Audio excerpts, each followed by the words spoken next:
আসসালামু আলাইকুম। এইচএসসি 2024 শিক্ষার্থীরা, তোমরা এখন অনেকে জানতে চাচ্ছ যে তোমাদের পরীক্ষা যেহেতু স্থগিত করে দেওয়া হয়েছে, কবে থেকে পরীক্ষা শুরু হবে, আবার কোন নিয়মে পরীক্ষা হবে, এইটা নিয়ে তোমরা অনেক টেনশনে আছো।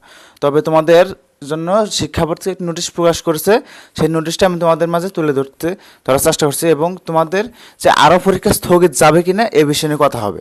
তবে তোমরা যারা আমার চ্যানেলে নতুন রয়েছে, আমার চ্যানেলটিকে সাবস্ক্রাইব করে দেবে এবং অলরেডি যারা সাবস্ক্রাইব করেছো তাদেরকে অনেক ধন্যবাদ।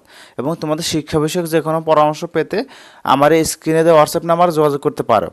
তবে কথা না বলে মূল ভিডিও শুরু করা যাচ্ছে।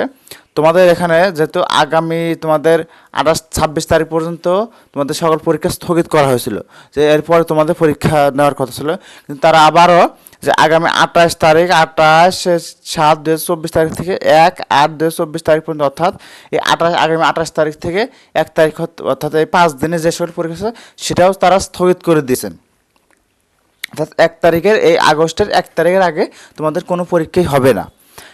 এছাড়াও তোমাদের উপযুক্ত বিষয়ের পরিপ্রেক্ষিতে জানানো যাচ্ছে যে অনিবার্য কারণবশত আগামী 28/7/2024 তারিখ থেকে 1/8/2024, অর্থাৎ আগস্টের 1 তারিখে এই পর্যন্ত অনুষ্ঠিতব্য সকল শিক্ষা বোর্ডের পরীক্ষাসমূহ স্থগিত করা হলো।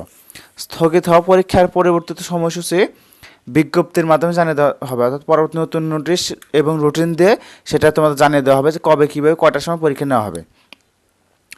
আগামী 4 তারিখ হতে, অর্থাৎ আগস্ট মাসের 4 তারিখ হতে তোমাদের পূর্ব ঘোষিত সময়সূচি অনুযায়ী পরীক্ষা যথারীতি চলবে। যে আগামী 4 তারিখ তোমাদের আগামী 4 তারিখ হচ্ছে তোমাদের রবিবার, অর্থাৎ আগামী রবিবার থেকে তোমাদের যে নিয়মে রুটিন দেওয়া হয়েছিল আগে, ওই রুটিনের নিয়ম অনুসারেই যে 4 তারিখে যে পরীক্ষা হবে, ওই 4 তারিখের পরীক্ষার থেকে শুরু করে তোমাদের পরবর্তী সকল পরীক্ষা ওই রুটিন অনুযায়ী হবে, নিয়ম মাফিক হবে।